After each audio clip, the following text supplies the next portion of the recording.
Well, hey friends, this is, I don't know if I got a new hat here. Let me take this off so there's no shadow there. Sorry, I've been wearing a hat all day, so pardon the hair mess. It is 2:15 in the morning. I have no idea. Somebody's gonna think I'm nocturnal soon.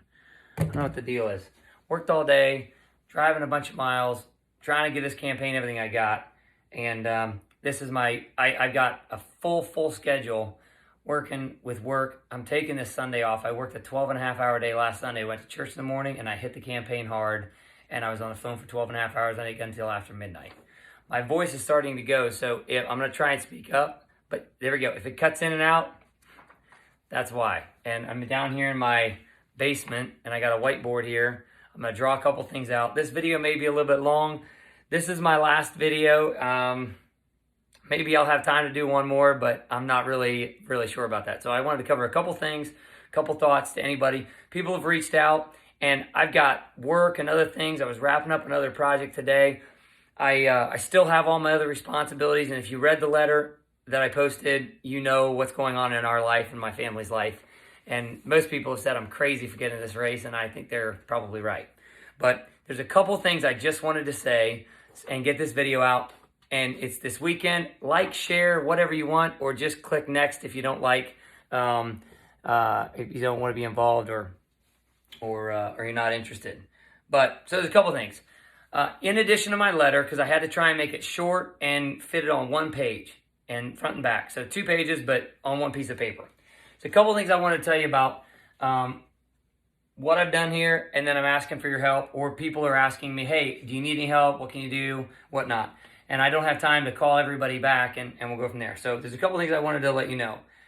First of all, I'm going off of memory here, but I think I've got over 50 man hours in this campaign already. And in the Constitution, it talks about our founding fathers. They pledged their lives, their fortunes, and their sacred honor. And what does it mean to pledge? Meaning they offered to sacrifice up to those things or portions of those things. Some of them actually died. Some of them spent jail time. A lot of them, they just pledged their life as they knew it. The comfortable life that George Washington knew, and he could have just made friends and do with the British. He sacrificed his comfortable life for 8 years of time away from his family. You can go back. I'm not going to do a history speech, but I have proven to anyone who actually wants to know who I am, I have put sacrifice of my time and sacrifice of my life as I know it. My family has sacrificed in these last 10 days. And so I've sacrificed. I've also sacrificed part of my fortune. I've got a baby or babies or whatever. I don't go down that rabbit trail. We don't know what we're having, so we'll find out. And we had twins last time, so we'll see. But lives, fortunes, and sacred honor. Dogs, come on down here. The dogs are barking because it's 2 o'clock in the morning and I'm trying to speak up. Ruby, come here. Got Great Dane dogs. Don't knock anything over. Lay down. Lay down. Good dog. So anyway, fortunes. I've pushed off. I've got a lot of work I need to get done, and to fit in this time because I believe it's important. I'm supposed to do this. You want to know why? Read the letter. And I've given up a lot of money that I could have made this last week. It's into the thousands of dollars. I had some really profitable work lined up, some not so profitable work too, but I had some good opportunities this last week to make some really good money, and I pushed that all off because I thought this was important. And so I'm basically out of time. I can't push any more work off. I have to get work in tomorrow. I got to hit the hay because I got an early morning and I don't have any time tomorrow. Maybe a couple phone calls I can squeeze in, but I'm not going to see anybody. Last Sunday, I went to church in the morning and I worked 12 and a half hours. I came home and I got on the phone right away and I was up past midnight. And then Monday, I've got work. The only time I have to meet people is Monday night. And I'm looking at my schedule. And then Tuesday, I got work. And I don't know if I might be dressed like this for the caucus. Hopefully, I can make it back and come in a presentable suit and tie for the occasion. If you pick me, even if I come up dressed like this, if you pick me, I have a suit and tie I can wear up to Indianapolis if you want me to be your senator and represent District 43. But the only time I was looking at my schedule, and I'm trying to get with a couple other people who were trying to get a hold of people this last weekend, I called almost all the people on the list, and I'm making a pledge. I'm going to dial every single one of those numbers. Probably 80% of the people never answered the phone, and haven't reached out to me since. And so I was shocked at that. I want to show you the breakdown of this campaign. So first of all, when I first filed, I called each of these. I'm going to explain. People don't understand politics, and I did another video earlier, and I've done a couple others to try and explain this. So, and this is my last ditch effort. If you if a lot of you have my personal cell phone number, it's out there. You can get a hold of me, but I'm probably not going to be available to answer any more questions. So I'm going to try. I'm at 5 minutes already, and it's probably too long, but I'm going to try and answer all the questions here. And if you have more questions, don't contact me because I'm not going to have time to answer them. I got to work and take care of my family. Call the GOP chair. That's the first thing you can do. First thing you do is educate yourself. If you want to know how this election works, these 6 counties are voting next Tuesday night in Dillsboro at the Civic Center. 6 p.m. the doors open. 7 o'clock the caucus starts. So the election starts. And you got these counties here. And pardon my I got a portion of this with what county is this? Jennings is up here. You got Dearborn, Ohio, Switzerland, Jefferson, Scott, and Jennings. When I first got into this race, and one of the reasons, if you're asking why I put 50 hours into this, I have a confession to make. My wife and I are very, very competitive. And we were competitive in athletes, in athletics, and as athletes, we were competitive in traditional business. And I have worked really hard in both. And I thought these 50 hours, I didn't know I had this in me, but I've never competed for anything this hard in my life. And I don't even know why I did it because, well, I know why. Read the letter and you know why. I don't even really want it. But I would rather somebody else do it. But I jumped in this race because I'm not saying anything fishy is going on here. Was just me last Wednesday. This is what I was thinking last Wednesday. I'm not saying I agree with this today. I just want people to understand why I did what I did and then ask you to jump in and help to make sure that it's not this way. So when I called last week and I was talking about what does it look to file, there's only one person to file. I don't think if one person is appointed and everybody goes and votes and you only have one person to vote for and there's only one option, I don't call that an election. I call that an appointment.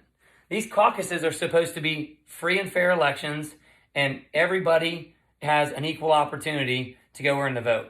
And if there's only got to be one person who runs, then there's no election. There's just an appointment. People just come up and rubber stamp something. I didn't like the idea of it. I got involved. There's one more individual that has decided to jump in the race.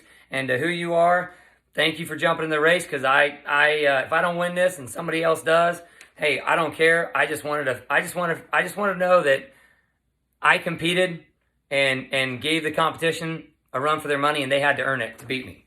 And it looks like they might. They're looking pretty strong. I'm still behind. I'm going to do everything I can, but there's not much left I can do. So anyway, I got to get moving on this. I was told by certain members of the Republican Party, I'm not a part of the establishment. I'm new, but there's a lot of good establishment Republicans in this whole district. People who've been working for years, people who've shouldered the weight of government, and there's not a lot of people who are involved. And so there's only a few people who step up and serve. And so naturally, those people who step up and serve, and they've sacrificed a lot of their time, their fortunes, and their sacred honor, their life, fortune, sacred honor, they have a lot of interest that they've invested into this district. And so they want to put the guy forward that they think can get a head start. That's just natural. That's not necessarily fishy, although at the first time I was like, that looks a little, somebody's getting a head start. Anyway, I thought, I'm going to catch him. And when I called those guys and I said, hey, I'm announcing, and would you meet with me? They said, Sam, no, not really. We all got together and we pretty much decided that this is the guy that's going to be the guy who gets it. But hey, listen, they've all been super encouraging. And they said, but listen, Sam, it's a great way to get your name out there. You'll learn a ton, and I wish you the best. And I don't know if I got my name out there at all, but boy, have I learned a ton. And they were absolutely right. And they might be right that there's not really anything I could have done at that point, but I sure did everything I could. So anyway, I'm thinking over my schedule. I'm going, there's one chance I have to do something to let people know and let people know me. I only get 3 minutes to talk at the caucus, and so does everybody else. So you can't really decide who you're going to hire. Nobody decides somebody to clean your house and you only give them a 3-minute interview. If you wouldn't let them into your own house to clean your toilet, Why the heck would you pick your senator, your state senator, in 3-minute speech? If you don't know who you're voting for, that's your fault. Because I have called people in all counties. I've left voicemails. I'm sure the other people have as well. Oh, that clicked off. Oh, I lost electric. Anyhow, hopefully you can still see me if there's shadows. And so I don't know what else to do. And I think the other gentleman, he just announced yesterday, and I got an update about that, and I've heard he's already been on the phones. So, and he started half the time after me, so we'll see how it works.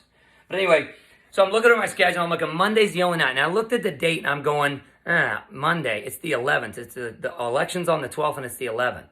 And then it hit me. I'm going, oh my goodness, it's 9/11. And I got cold chills right away because, you know, it's that song, Have We Forgotten?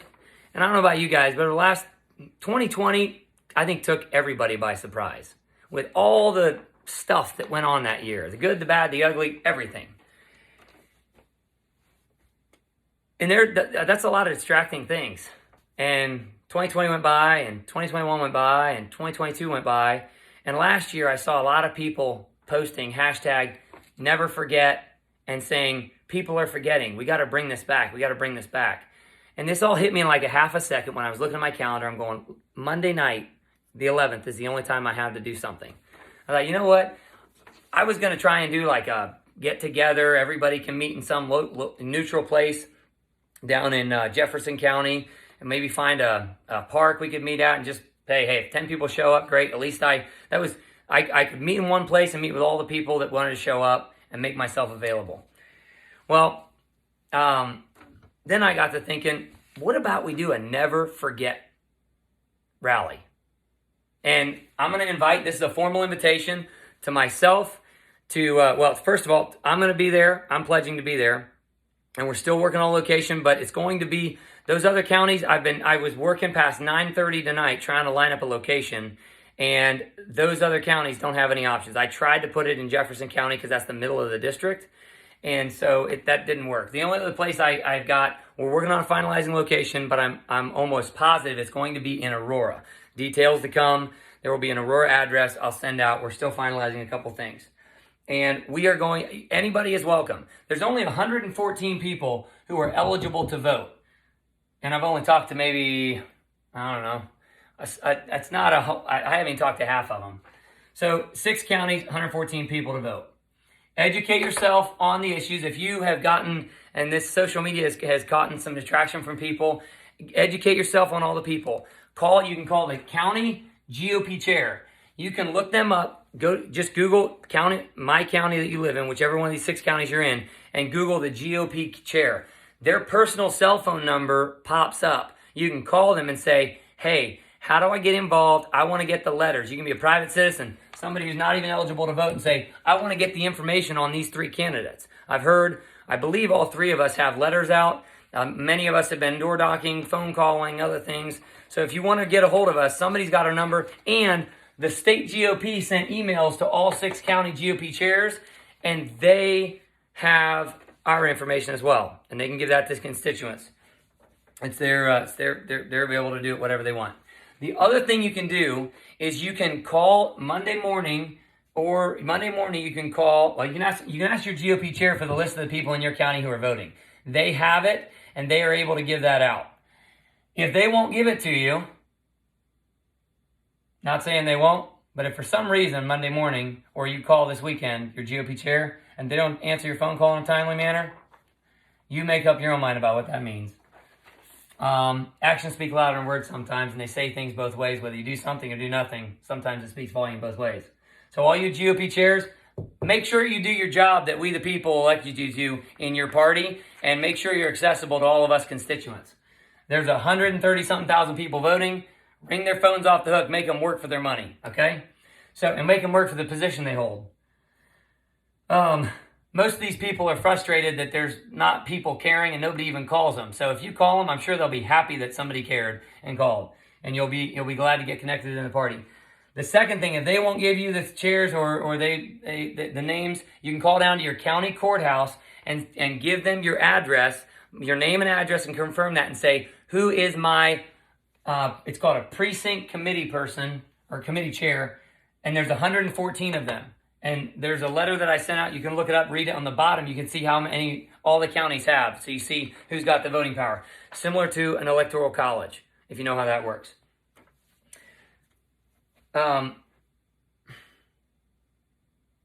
It's 2 o'clock in the morning. I'm losing my thinking.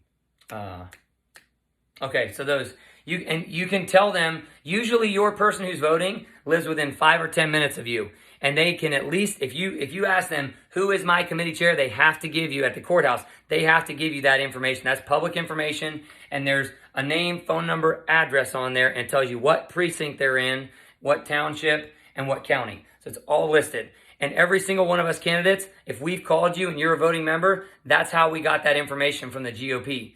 And, Ohio County doesn't know Scotts County or vice versa, but they all know within their own county. So you call your courthouse or you call your GOP chair, whichever you can get a hold of. I'll tell you this, I've worked hard, and I don't want to admit this because I got a little bit more umph in me and I'm going all the way to the end, but they might have been right that I didn't even stand a chance. But I have learned a lot, and it's been an honor to be in this race. It's been a privilege to meet so many of you guys. It's warmed my heart to know how many other people there are that feel like I do, that believe the way I do, that care like I do. And if you're one of those people and I got a chance to meet you, if I don't get a chance to call you after this election, win or lose, and thank you for the time that we got to spend together, I want to do that formally now. Thank you. It has been an honor, a real, real honor. So I wanted to let you know, so we're going to do this event, and there's 3 things we're going to get done. So I've worked hard because I didn't want, last Wednesday I felt like I didn't want a fixed race, and I didn't want somebody else getting a big head start, and I just want to give somebody else a run for their money. I've given it everything I got, and I feel like I've given it a run for my money. But I still think there's a large population of people who are just ignorant as to what's going on. And so I want you to just get involved, and even if the cause is lost, I'm not that far behind. If enough of you call back or get a hold of your GOP chair at the minimum, they all have letters from all of us. Most of those have been in the mail. My pregnant wife, 38 and a half weeks pregnant, was up late last night during nap time, writing handwritten cards to you. So if you got a handwritten card, thank my wife. She's an angel, and she loves this country and this state. And we are of one kindred spirit. I'm very, very blessed to have her as my soulmate. So this is what's going on. Be looking for these announcements. Monday evening, someplace in Aurora, around 7-ish, we are going to do a hashtag Never Forget Rally. And we're going to come together. I've got patriotic music lining up. We're going to have presenting the colors, the pledge. If you can get this word out to any VFWs, Legions, biker clubs that are military guys, anybody, we want to come and honor. You don't have to live in this district. If you're in Ripley County or up here in Franklin or I don't even know these counties. I've learned a lot about these counties and more. If you're in a surrounding county, if you're 3 hours away and you're not even a Hoosier, you're someplace over in Kentucky and you hear about this video and you go, I'm curious to come over there. Come on over. I'm going to have my bucket truck lined up 50 feet up in the air 55 feet up in the air with the biggest American flag we can get hanging on it and flying good. I'm working on getting somebody with a drone to do this whole thing. And I'm asking you guys to show up. There may only be 20 people who show up. And if 20 people show up, hey, and you're a veteran, there's one veteran, we're going to thank that one veteran for their service and to this country. But, man, if you guys blew my mind and showed up in mass, I mean, like, crazy numbers. All the sacrifices I've made this last week, even if I lose, they'd be worth it. I just want to see this community come together. And we never forget. And never forget is more than just about 9/11. I think that's turned into a lot more. I think, we need to make sure we never forget about our Vietnam veterans and the people in the recent wars and everything in between. And so we want to honor veterans when we come that night. We're going to have honoring all the different branches of the military. We're working on pulling that together. And we're going to have, we'll have a couple minutes to speak for each of the people. It's just a chance to come out. It's a meet and greet. And everybody can come. And Senator Chip Perfect, you're welcome to come to this as well. You can contact me. Somebody's got my phone number. Call your GOP chair. He was texting me earlier. And, sir, I apologize. I've been so slammed. I'll text you back in the morning. I don't want to text you back at 2 a.m. and bug you in the middle of the night. But I'm planning on texting you back tomorrow. I apologize. If you think I'm not surprised if you think I've just been blowing you off. I apologize. I will get back to you. Just been super slammed. So anyway, this video is going on 20 minutes. But be looking for these details. We'd love to have you out. Let's make this an Americana thing. And if all this happens is, a handful of veterans, or a bunch of veterans show up, and we the people show up just to say, you know what, we're never going to forget 9/11, that freedom has to be fought for every generation, every year, always defended, never take a day off. We can't ever let anything like that ever happen again. And that means we all have to be vigilant and we all have to be involved. And right now, that political process for this district is just knowing what's going on with the election and knowing who's on the ballot, who is on the ballot. And so I wanted to do this. I think this is the best thing for this district. I'm sorry we couldn't get it down here. I was talking to officials from here. I called mayors down here, people in law enforcement. People didn't get back to me. Or back to me in time before I had something else already set up, because I got to make sure this plan's to come off and be able to put all this together. But we just want to welcome you out. And if we can make a positive difference and be an encouragement to people who have served this country, and veterans are not treated very well. Everybody's whining about, well, this person needs money and this person needs help from the government. And these people earned. They earned it. And I think they ought to be at the front of the list. And I don't even know if there's anything I can do as a state senator to do that. But maybe if I can just in this Senate race and get a bunch of people excited about the election, and we come out and you come out to meet the voters, and in the meantime, we honor all these people who served. And so this video is way too long. I apologize. I have no clue what I'm doing. It's a cell phone video, glass board. I worked today, cleaning up some final stuff, and I just gave it my best shot. So it's been an honor. God bless you all. God bless America, and God bless this great state of Indiana.